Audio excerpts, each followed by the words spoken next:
Olá, boa noite. Boa noite. Começa agora o Repórter Brasil. E estes são os destaques de hoje. 7 de setembro de 2021, o Brasil comemora os 199 anos da independência. E a festa patriota em Brasília foi no Palácio da Alvorada. Manifestantes também foram às ruas para expressar apoio e também críticas ao governo federal. O Talibã anuncia um novo governo provisório no Afeganistão e os escolhidos são antigos aliados do grupo extremista. E ainda, na segunda reportagem especial em homenagem à Semana da Independência, a gente mostra o caminho seguido por Dom Pedro para chegar às margens do rio Ipiranga e declarar a independência do país.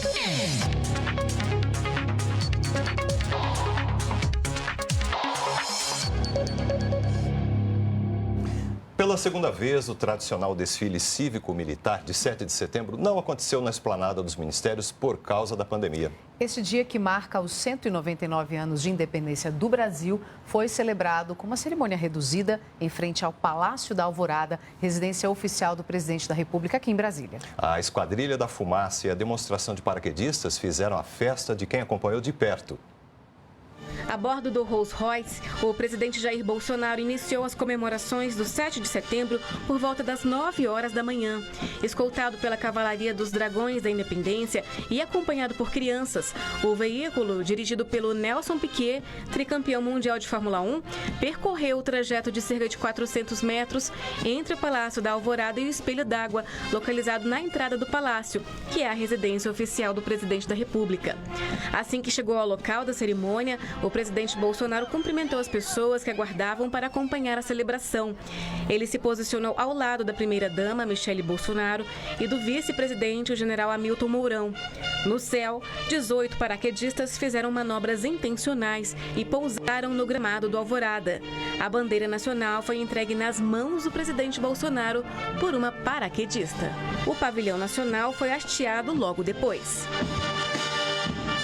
O hino da Independência e o hino nacional foram executados pela banda do cerimonial do Batalhão da Guarda Presidencial. A festa do 7 de setembro contou com uma salva de gala com 21 tiros de canhão.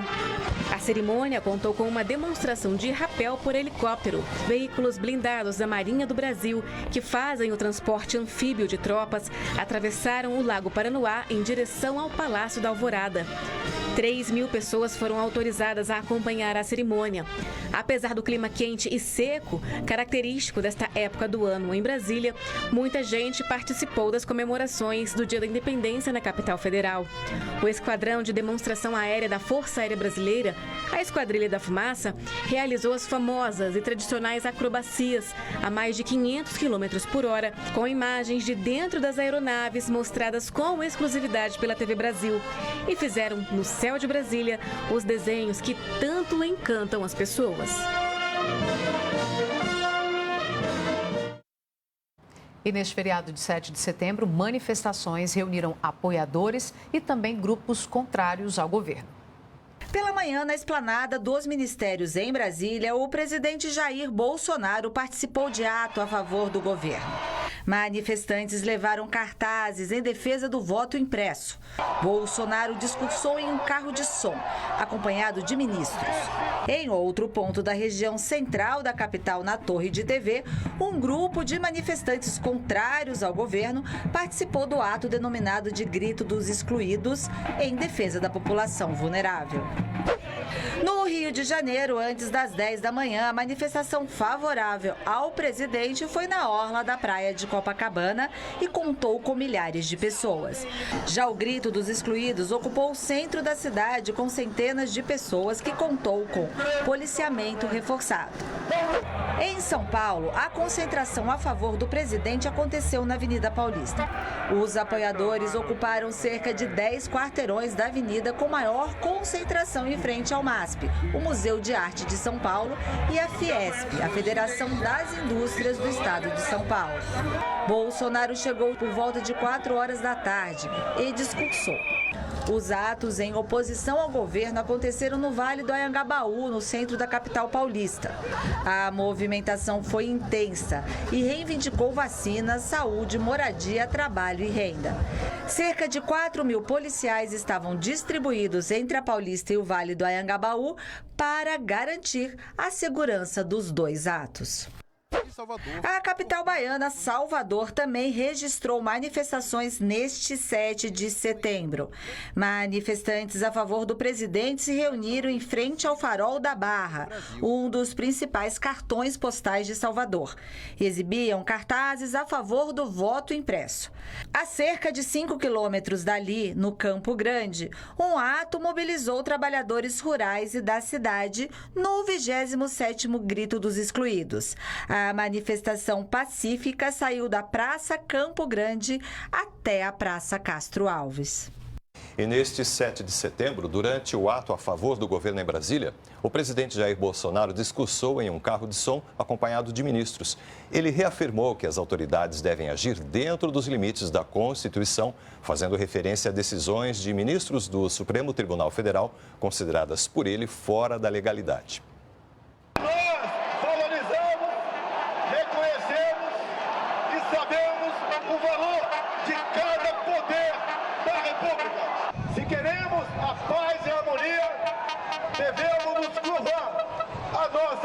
Constituição.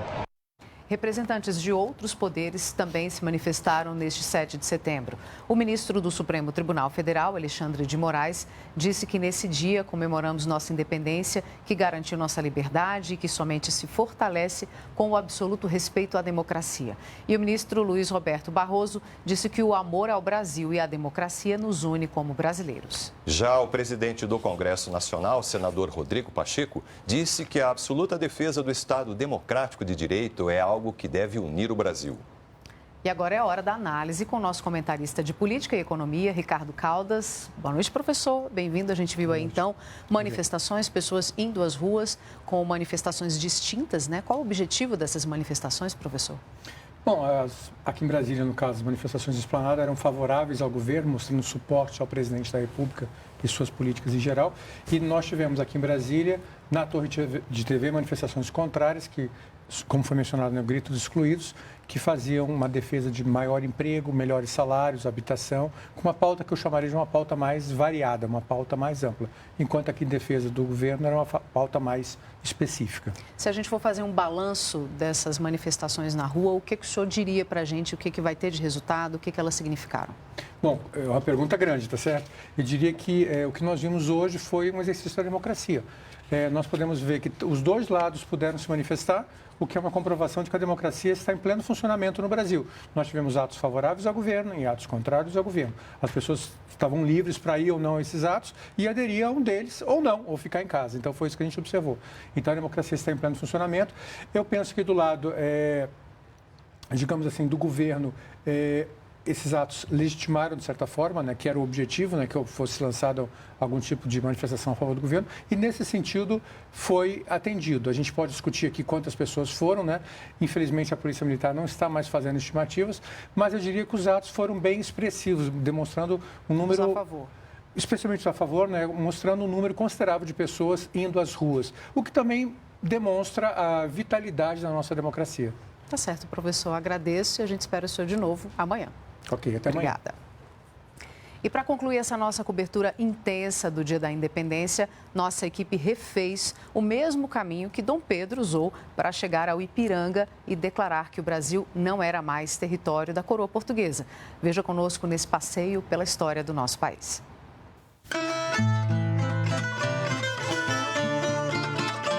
As curvas que revelam uma paisagem exuberante levam para caminhos que já foram de Portugal. Elas nos colocam dentro de uma galeria a céu aberto por onde passou parte da história do Brasil. Para os que estão familiarizados com o nosso passado, um aviso. Aqui nenhum dia é igual ao outro. Todo dia você está aprendendo coisas diferentes. Esse é Newton, trabalhou por 13 anos na Fundação Florestal, que cuida do Parque Caminhos do Mar. E esses, os irmãos Saraçá, que também cuidam de outro jeito.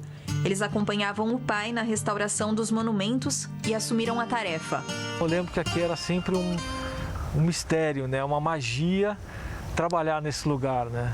Porque sempre tinha, e a gente sempre via coisas diferentes, mesmo que fosse a mesma casa, uma hora você tinha neblina, outra hora tinha sol, então era muito mágico para nós participar dessa empreitada. A família faz o restauro dos monumentos e são 8 em 9 quilômetros de estrada. Eles foram construídos há 100 anos e contam momentos marcantes do Brasil colônia de Portugal.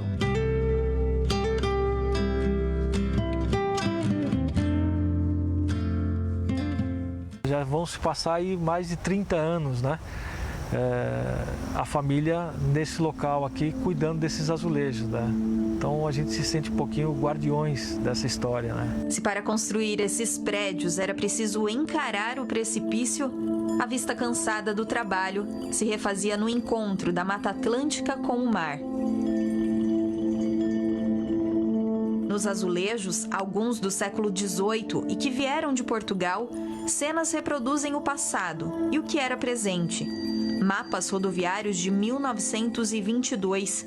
E aqui, na Casa Centenária, uma outra passagem da nossa história veio para o chá da tarde. E ali aconteceram, na década de 20 mesmo, grandes encontros com os artistas da Semana 22, os modernistas, né, que tomavam chá lá, declamavam poesias. A cadeia de montanhas testemunha a arte, a cultura e o trajeto que levou ao surgimento de uma nação. Essa é a calçada do Lorena e ela foi uma revolução para a época. Transformou uma viagem entre a capital e o porto, que antes durava 3, 4 dias, em poucas horas. Foi por aqui também que passou Dom Pedro. E a cada passo que ele dava, deixava mais para trás o Brasil colônia e se aproximava do país independente. A calçada era estratégica nas relações entre o Brasil e Portugal, rota de um intenso comércio. Subia aquilo que era importado da Europa, de Portugal, né? Então subia-se mobiliário, pianos inclusive, né? As famílias mais abastadas importavam praticamente tudo. A Estrada Velha de Santos é a mais antiga rota do interior do país para o litoral atlântico, a primeira pavimentada da América Latina.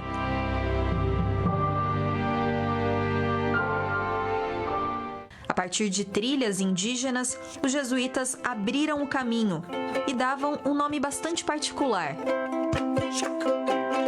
Alguns relatos dos jesuítas citam essas trilhas e a própria calçada como caminhos do inferno.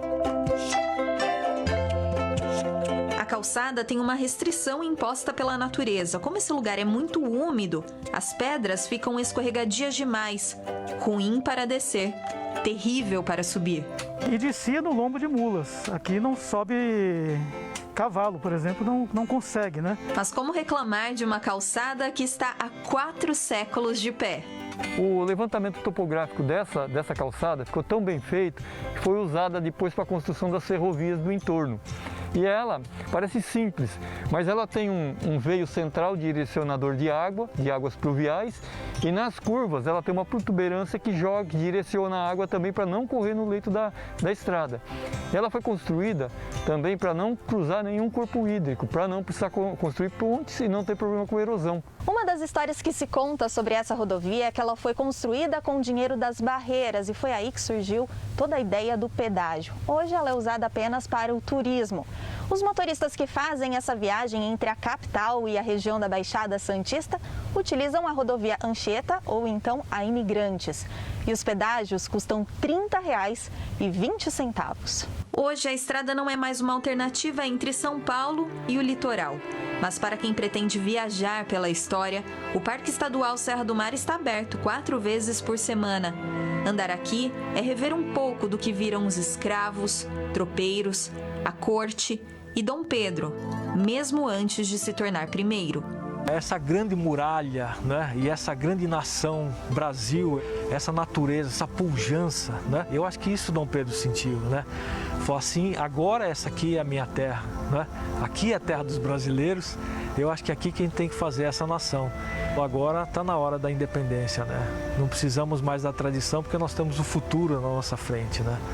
Então acho que essa força que o Brasil tem é que motivou, né, essa paixão por essa terra, por essa natureza.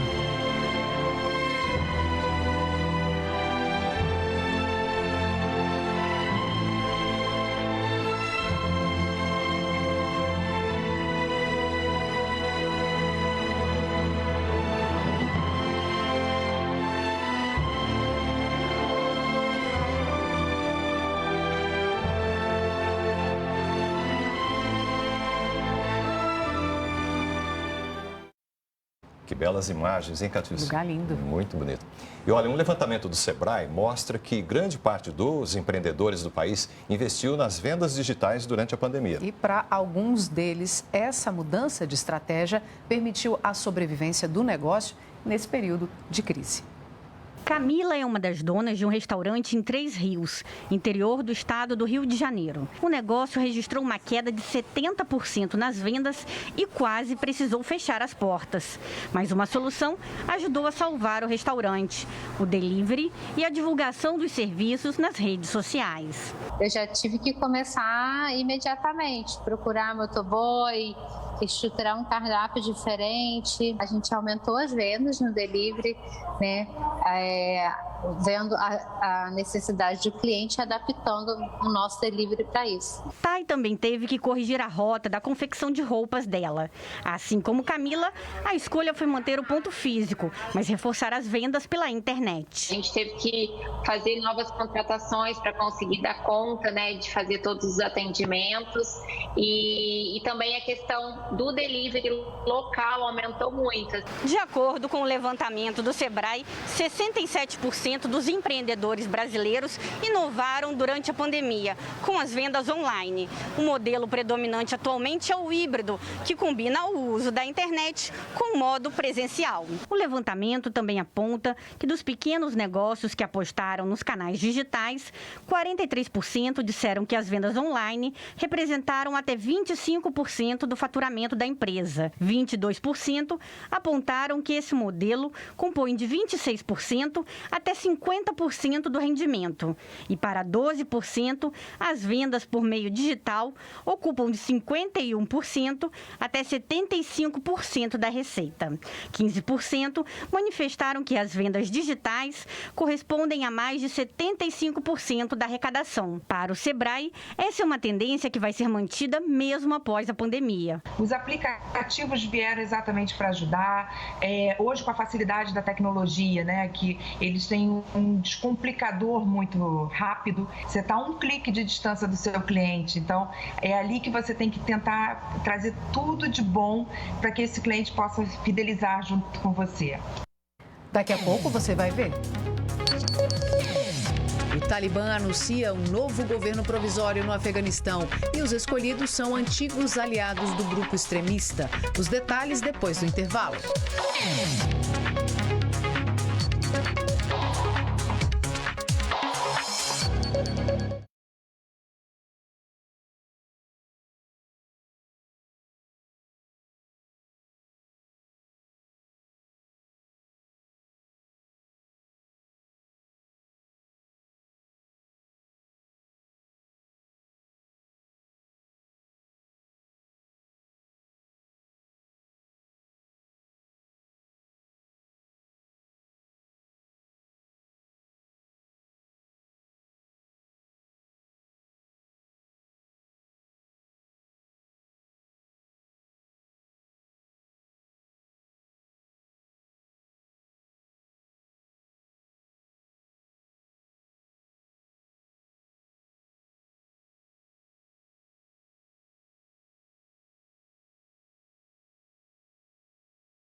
Talibã anunciou hoje os nomes do novo governo provisório do Afeganistão. É isso mesmo. E olha, tem um detalhe. Na lista estão apenas pessoas ligadas à velha guarda do grupo extremista.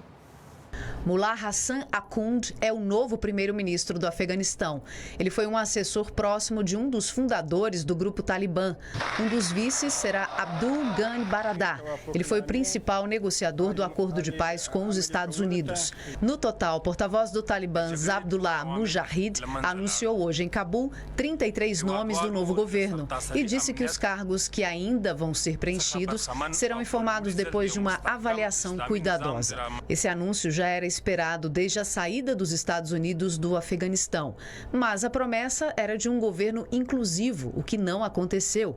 Não há nomes de mulheres, por exemplo, e o primeiro escalão é todo da velha guarda do Talibã. Outra promessa feita pelo grupo extremista era de que o Afeganistão não voltaria a um regime de brutalidade de décadas atrás. Mas foi assim que uma manifestação em Cabul foi reprimida hoje. O protesto era contra o novo regime do Talibã e aconteceu antes mesmo do anúncio do novo governo. Há alguns anos, o estado de Roraima tem sido a porta de entrada para imigrantes do Haiti, Venezuela e até de outros lugares. Pessoas que fogem de desastres naturais ou situações de pobreza em seus países de origem. Por conta disso, o estado já reúne mais de 29 refugiados. É o que a gente vê agora na reportagem da nossa afiliada TV Universitária de Roraima. O número de refugiados e imigrantes abrigados em Roraima desde 2018 ultrapassa 29 mil pessoas, de acordo com o relatório operacional da Agência da ONU para Refugiados. Bernardo Lengua, imigrante da República do Congo, decidiu estudar em Roraima. Eu cheguei aqui no Brasil em 2019, mas antes de vir para cá, eu estudei 2 anos logística no meu país. Tive essa oportunidade de estudar numa universidade federal, uma universidade pública e também para ter essa oportunidade de aprender uma nova língua, que é o português. Segundo o relatório do Observatório das Migrações Internacionais do Ministério da Justiça, em 2019 foram mais de 117 mil estrangeiros no Brasil. O general de divisão Antônio Manuel de Barros, ex-comandante da Operação Acolhida, fala como é necessário interiorizar os imigrantes pelo país. Nós já interiorizamos aqui, mais de 57 mil pessoas. Essa é a média que nós temos agora. E viemos aumentando. Nós estamos com uma média de 1.200. Então, a grande solução para esta crise é a interiorização dos mais hoje de 708 municípios. Os primeiros meses foram um pouco difícil para mim, aprender certas coisas, lidar também com o racismo, com o olhar das pessoas, porque eu sou negro, então foi um pouco difícil.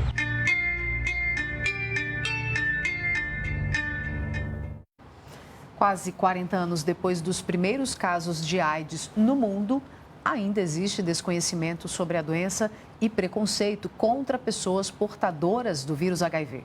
E uma nova cartilha ajuda a prevenir abusos, inclusive no ambiente de trabalho. Depois de ter testado positivo para HIV, esta mulher, que prefere não ser identificada, passou a sofrer perseguições no ambiente de trabalho.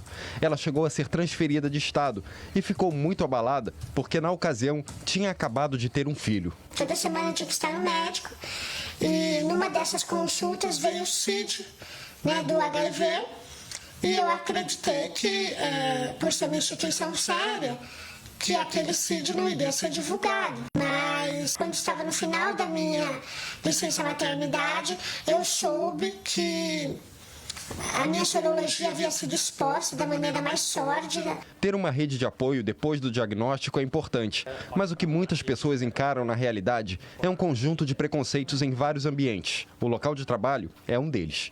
Uso coletivo de banheiro ou até mesmo o uso coletivo, de copo, de talher ou coisa parecida, nada disso envolve risco para a infecção do HIV. E muitas vezes as pessoas, por não saberem, começam a cometer essas microviolências. Para ajudar a conscientizar as pessoas no ambiente de trabalho, uma cartilha foi desenvolvida pela Tawil e Shecker Advogados com o apoio de diversas instituições, entre elas a UNAIDS. O preconceito contra pessoas que vivem com HIV é crime. Entre as condutas previstas pela lei estão recusar inscrição em estabelecimento de ensino, negar emprego ou trabalho, exonerar ou demitir em razão da infecção com HIV, recusar ou retardar o atendimento em saúde e ainda divulgar o diagnóstico do paciente sem o consentimento dele, com o objetivo de ofender a dignidade.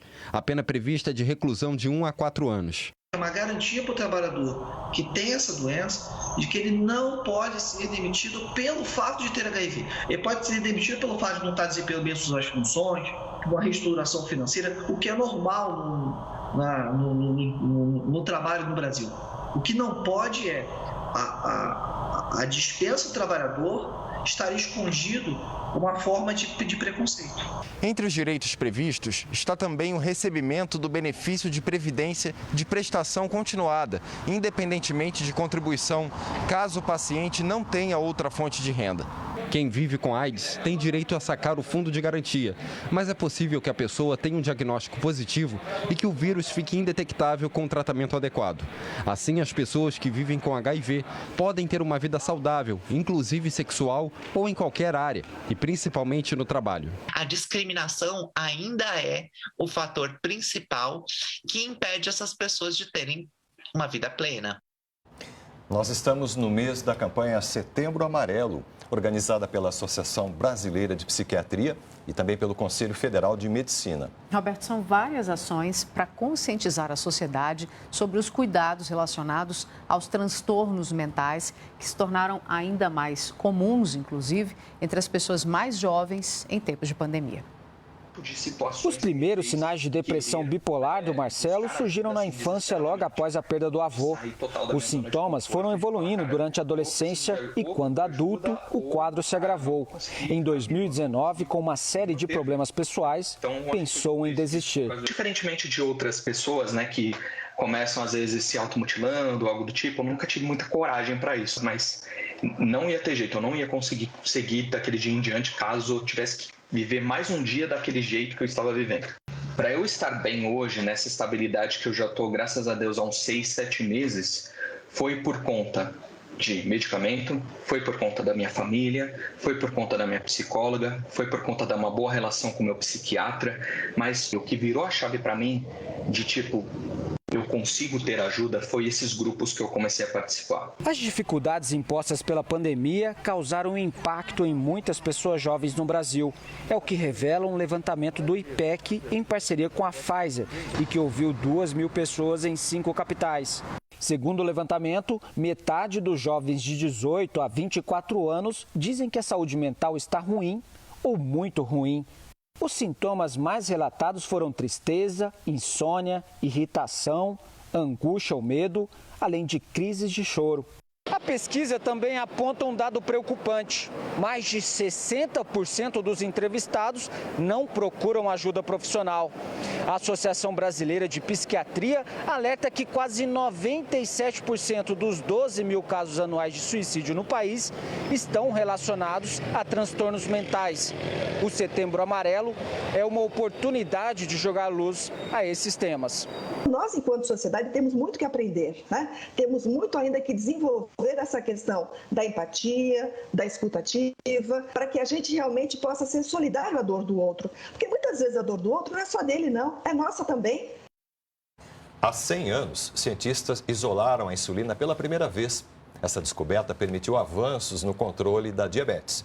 Mesmo assim, a doença ainda exige cuidados constantes e conscientização do paciente. O Brasil tem cerca de 17 milhões de adultos diabéticos. É o 5º país com maior incidência da doença. A diabetes se caracteriza pelo aumento da glicose no sangue. Isso se dá quando o pâncreas não produz insulina suficiente ou o corpo resiste à ação dela. Entre os sintomas, sede excessiva, perda de peso sem explicação, cansaço e feridas que não cicatrizam. Doenças cardiovasculares, derrames, insuficiência renal e má circulação do sangue são algumas das complicações. Até os anos 20 do século passado, a diabetes era uma doença mortal. Com a descoberta da insulina, começou a ser possível o controle por meio de aplicações de injeções desse hormônio. No início, o efeito era rápido e pouco eficaz. Com o tempo, os métodos foram melhorando para prolongar o seu tempo de ação. O que a gente faz hoje em dia, a gente chama terapia insulínica basal bolos. Isso foi um avanço estrondoso, porque esses análogos de insulina permitiram redução significativa da hipoglicemia, que era uma preocupação importante inicial. São insulinas que não são alergênicas e permitem mais flexibilidade na vida do paciente, que ao contar carboidrato, ele pode comer praticamente de tudo. Também houve avanços na maneira de aplicar a insulina, com seringas e até canetas muito finas. Eu estava no meio da dança e a glicemia despencava. Aí eu tinha que parar, fazer a correção, até que eu troquei para a bomba de insulina, que aí é só insulina ultra rápida. Eu consegui ajustar melhor as doses e também ter uma liberdade maior em tudo que eu faço, porque eu consigo ajustar hora de comer, hora de fazer atividade física, consigo ajustar basal. Alimentação saudável e atividade física frequente fazem parte do controle e prevenção. Além disso, é fundamental seguir corretamente o tratamento. Nós precisamos que o paciente tenha adesão ao tratamento. Isso é muito importante. Na hora que ele entende que ele precisa fazer todas as aplicações de insulina, ele diminui risco de complicação micro e macrovascular. A hiperglicemia mantida, a glicose alta mantida ou a variação grande da glicose prejudica esses vasos sanguíneos e vão causar problemas nos olhos, nos rins, nos nervos, nos membros inferiores. A gente muda de assunto e fala de previsão do tempo. A Lara já está aqui com a gente, né, Lara? Boa noite. Qual é o destaque para amanhã? Boa noite, Catiúcia. Boa noite a todos. Eu continuo destacando a baixa umidade do ar na região central, já que ela segue intensa. Olha só, aqui em Brasília e grande parte de Goiás, a secura está em níveis críticos, ficando aqui abaixo dos 12%. E quanto menor a umidade do ar, maiores os riscos para a nossa saúde e para os incêndios florestais também. Em Minas Gerais, inclusive, alguns municípios sofrem alguns dias aí com as queimadas. Essas imagens são do jornal Minas e mostram incêndios em cidades aí como Brasópolis e Marmelópolis. Nessas áreas, a umidade do ar tem variado entre 30% e 20% apenas. Mas olha, a boa notícia é que tem previsão de chuva para algumas cidades mineiras no final desta semana ainda. Inclusive para Brasópolis e Marmelópolis, que a gente viu aí nas imagens. Essa previsão aqui é para o sábado. A chuva vai chegar a diminuir as temperaturas e aumentar a umidade do ar, então diminuindo também a secura, né? E com isso também ameniza e diminui os riscos de novos incêndios. E olha, já que a gente falou em chuva, vamos ver então onde ela aparece amanhã. Previsão de chuvas isoladas no norte do país, no litoral nordestino também. No sul, continua inclusive com alerta de perigo por causa das tempestades que continuam intensas no Rio Grande do Sul. E amanhã essa chuva vai avançar também para o centro-oeste, chegando em Mato Grosso e Mato Grosso do Sul. E é para a capital sul-mato-grossense que vamos agora ver imagens ao vivo. Nesse momento faz 35 graus em Campo Grande e amanhã as temperaturas vão variar entre 25 e 36 graus. Mas na quinta-feira, após essa chuvinha que chega amanhã, a temperatura máxima na cidade vai cair aí para os 25 graus. E agora aquele destaque de algumas capitais para a gente ter uma ideia aí de como ficam as temperaturas amanhã. Rio Branco, no Acre, amanhã mínima de 23 e máxima de 37 graus. Goiânia e Teresina, a máxima pode chegar a 36 graus. Em São Paulo, mínima de 15, máxima de 33. E em Curitiba, temperatura um pouco mais amena, mínima de 14, mas ela não vai passar dos 24 graus. Claro, isso, Catiúcia. Obrigada, espero que a chuva chegue logo por aqui, né? Falta um pouquinho, mas está perto. Você prometeu para a segunda quinzena de setembro. Eu espero dar em breve essa notícia, mas a partir da segunda semana, da segunda quinzena de setembro. Vou torcer para dar tudo certo. Obrigada, Lara. Até amanhã. Até amanhã. O projeto Plástico Zero, realizado nos Igarapés de Manaus, tem ajudado a manter a região livre de lixo.